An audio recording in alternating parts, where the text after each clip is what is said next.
So a little update from my August 17th racial profiling that I got racial profiled from the city of Edmonton, the Edmonton Police and Animal Control.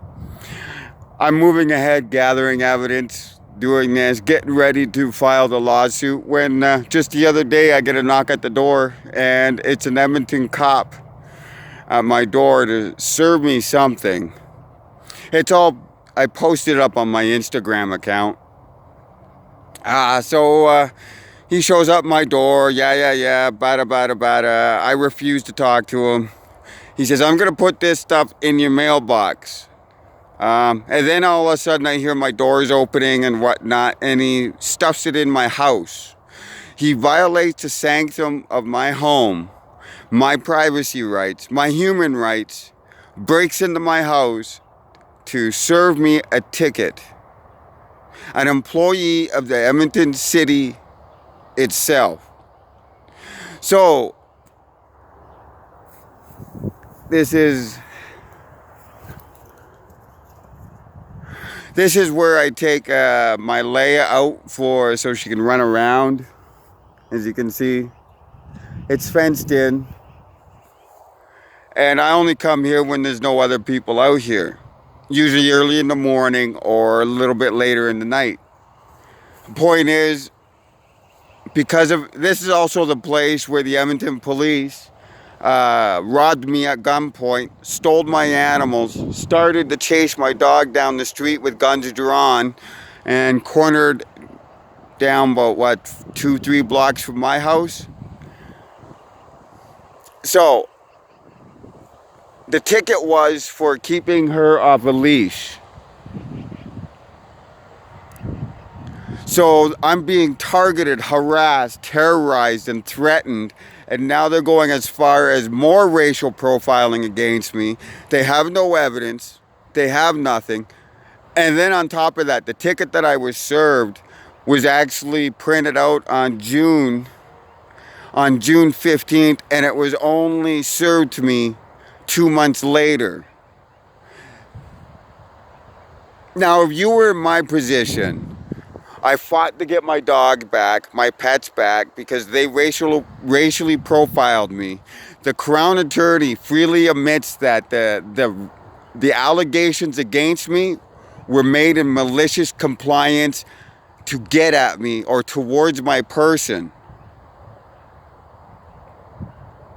Nothing was done with them, but yet they're allowed to continue with their bullshit.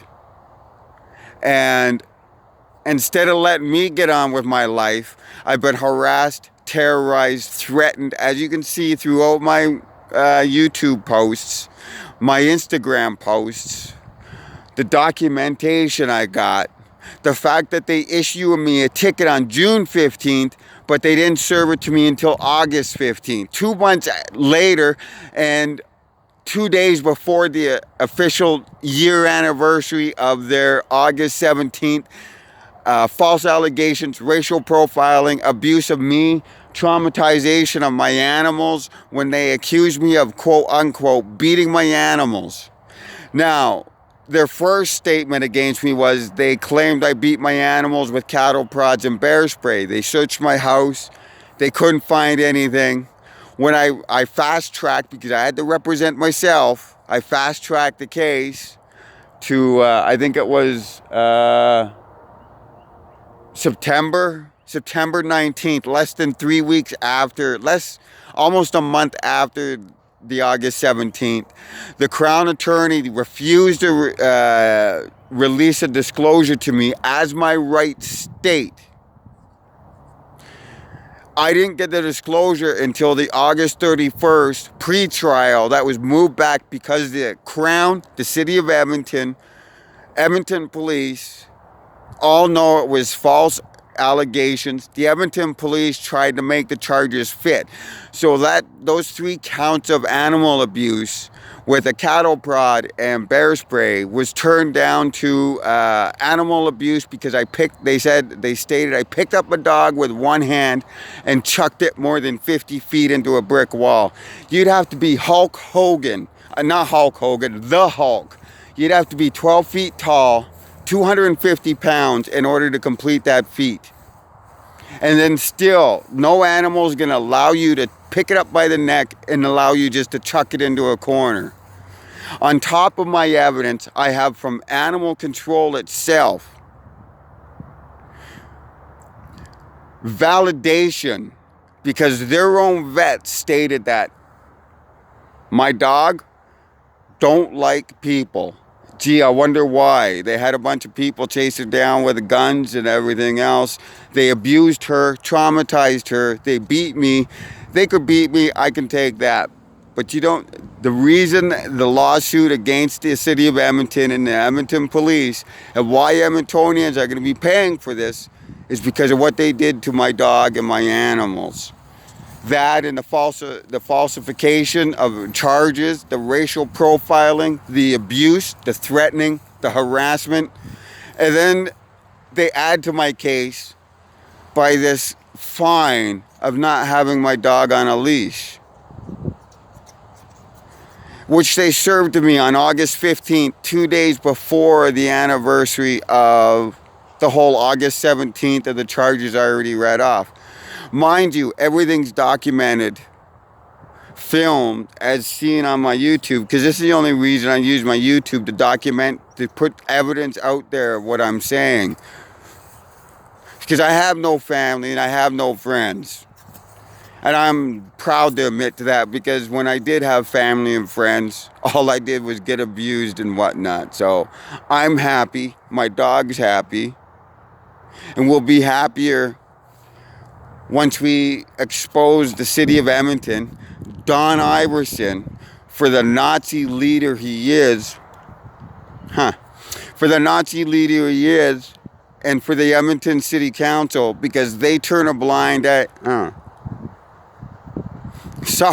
They turn a blind eye to allow the Edmonton police, aka Edmonton stormtroopers, aka Edmonton Nazis, to run around these streets, falsify charges, abuse fucking so-called criminals, or people they turn into criminals, and they go running around, and the Edmonton City Council, the Edmonton Mayor, Don Iverson, all turn a blind eye. How are they going to turn a blind eye when I sue them? They can keep beating on me. They can keep harassing me. They can keep threatening me. But this is about Native pride. This is about Native rights. This is about rights to people that are low income, that have mental illness. We should not be targeted like I'm being targeted by the Edmonton police and the city of Edmonton and animal control. People like us shouldn't be harassed, targeted, terrorized, and threatened by Edmonton police, the Edmonton City Council, the city of Edmonton itself, to use their power against me. Is that right?